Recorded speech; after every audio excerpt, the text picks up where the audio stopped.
Hello, and welcome to the Selective Mutism Help Home Educational Learning Program podcast.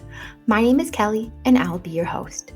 This podcast aims to give you the help you need to support the person in your life affected by selective mutism. In this episode, I wanted to send a message to all the teens and young adults that have been on their own journey of overcoming their selective mutism. Let's get started. Welcome to episode 17 of the Selective Mutism Help Home Educational Learning Program podcast. My name is Kelly, and I'm a parent of a child with selective mutism. Being that I'm a parent and not a medical professional, this podcast is for informational purposes only. Recently, I've had some parents of teens and young adults with selective mutism reach out to me for support. The concerns have been the same. The teen or young adult won't accept any help. These parents feel stuck and are worried for their child's future. My heart goes out to them, but most of all, my heart breaks for the teens and young adults that have been struggling with SM since they were little. So to the teens and young adults that are listening, I'm sorry for all that you have been through. I'm sorry for those around you in your younger years not knowing about SM for one reason or another and not being able to support you the way you should have been supported. Unfortunately, SM isn't as well known as some of the other diagnoses out there, which is no fault of yours. I'm sorry people just assumed you were shy. I'm sorry for the kids who are in your face asking you why you don't talk. I'm sorry for the bullies who may have done mean things to you in order to get you to make a sound. I'm sorry you couldn't tell your teacher just how smart you were and may have been held back a grade because they had no idea how to accommodate you.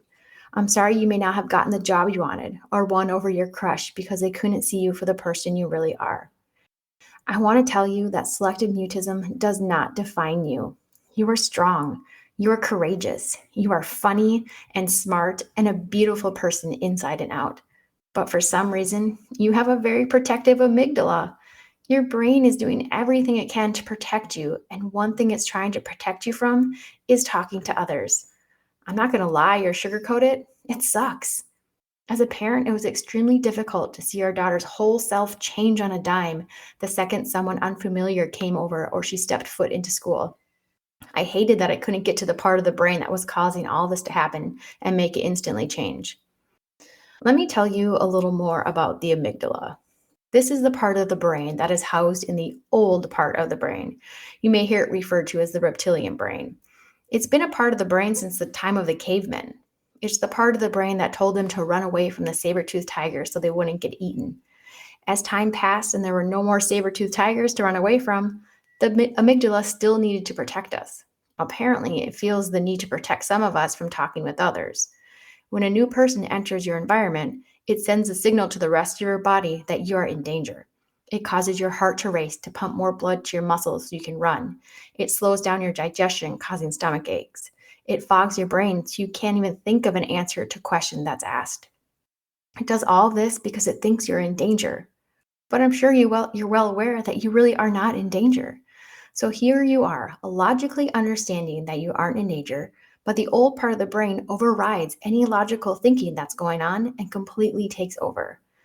As this has occurred day after day, year after year, you get accustomed to listening to the amygdala and doing what it says. It says, "Don't move. Don't say a word. You're in danger. Look away. Wait it out. Eventually they will leave or someone will answer for you. Trust me."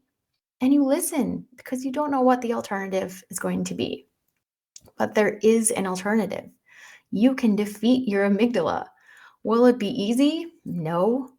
Will it be an extremely uncomfortable process? Unfortunately, yes. But will it be worth it in the end to show people the real you, to achieve your goals and be your best self? Absolutely. So where do you start? You may be thinking I'm going to say something like, oh, just go talk to someone. But that's not it at all. You have to start doing some self-reflecting. Figure out the ways you can currently communicate in the various situations of your life. So when you order fast food, do you order from an app? Do you go in to order at a kiosk, order through the drive-thru, or order at the counter? At school, are you able to nod your head yes or no to questions your teachers ask? Can you answer a question if given a choice? Will you volunteer and answer if you know for sure you are right? How about when relatives come over? Do you retreat to your room? Do you at least share the same space with them but might not engage with them? Will you play a game or eat with them? Will you nod your head or answer a forced choice question with them? Once you have a starting point, figure out the ultimate goal and make steps to achieve it. Many professionals will use the image of a ladder. Each rung of the ladder is a step towards the top, and at the top is your goal. So, as an example, let's break down ordering food from McDonald's. You've probably learned by now that apps like DoorDash, Grubhub, or Uber Eats can easily get you the food you want without having to have interaction with anyone. What do you think this is doing to your amygdala, though? I can tell you that it's strengthening it. It's thinking it's protecting you from all the potential harm by ordering from an app.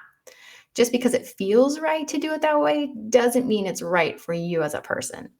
So let's find ways to work up our ladder with the end goal being able to order from a counter at a fast food restaurant. So you've already mastered ordering from an app and having the delivery driver leave it at your door. For the first step of the ladder, try physically taking the food from the delivery person. Taking something from someone is a form of communication. You could also work on eye contact while taking it from them.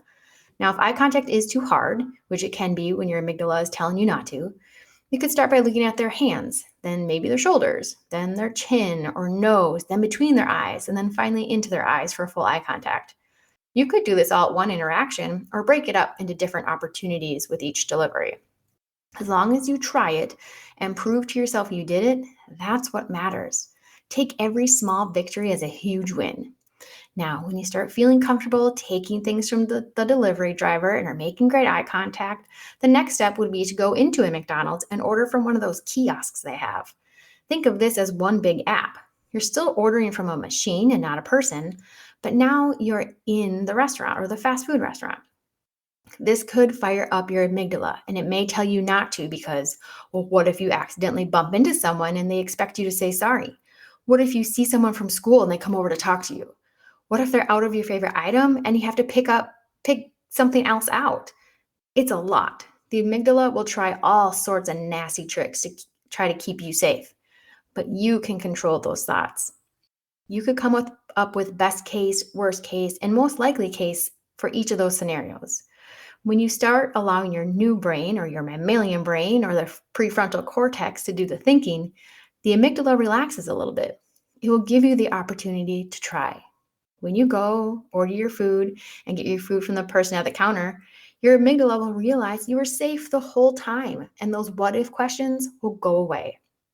Now, when you've mastered ordering from the kiosk, next try ordering through the drive-thru.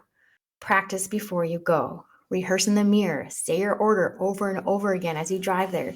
Keep saying it out loud as you're waiting for your turn. The more you practice, the more the brain is going to know which words to use, even if you start to feel nervous. Take a deep breath as you drive up to the intercom and say your order. Then smile. You did it.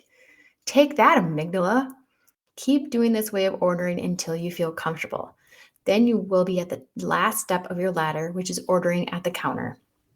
Just like you practice saying your order over and over again to prepare for ordering in the drive-thru, do it again to prepare your ordering with an actual person. Practice with your friends, practice with your parents, practice to the stranger in the car next to you. They won't know what you're doing, but you'll be strengthening your brain. Just as you did in the drive-thru again, take a deep breath before ordering. Then say the same words you've been practicing. Trust yourself and your brain to do it. Then take a moment to congratulate yourself. Share your experience with someone who understands this huge accomplishment. You can even email me at smhelp2020@gmail.com or join one of the supportive SM Facebook groups. I'll leave some links in the episode notes for you to see if you want to join some of them. You've probably also learned by now that McDonald's isn't the healthiest fast food restaurant, so ordering from there that many times to practice beating your amygdala at their own game may have some unwanted effects. But this is just an example. There are a lot of fast food places, restaurants, and coffee shops that have opportunities to order via kiosk or drive-thru. Another option would be that you order something small each time you go. It doesn't have to be a huge meal, just an opportunity to practice. The main takeaway I'd like for you to have based on the example is knowing there's always a way to break down communication. Communication isn't just being able to speak to someone. That's the final objective and not the place to start. By self-evaluating and self-reflecting, you'll be able to see where you can start. But the biggest part of this is starting. The more you avoid the different ways to communicate, the more the amygdala is going to be strengthened, and the less likely you think you're going to be able to do something uncomfortable.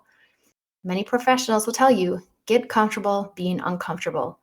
The tightness in your throat or cramping in your stomach is not permanent. You can get through it. You have to try.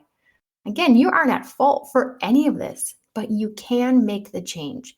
You can achieve your goals one small step at a time. If you're interested in learning how to break down the different types of communication or need advice on how to navigate a certain situation, please reach out to me. If I can't help you, I'll do my best to point you in the direction of someone who can.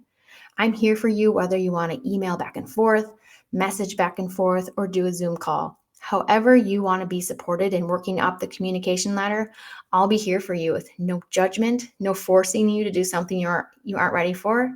I'll be here as a guide, a cheerleader, and a friend. Again, my email is smhelp2020@gmail.com, or you can reach out to me on Facebook, Instagram, or LinkedIn. I also wanted to give you a discount on a past Selective Mutism Help online summit.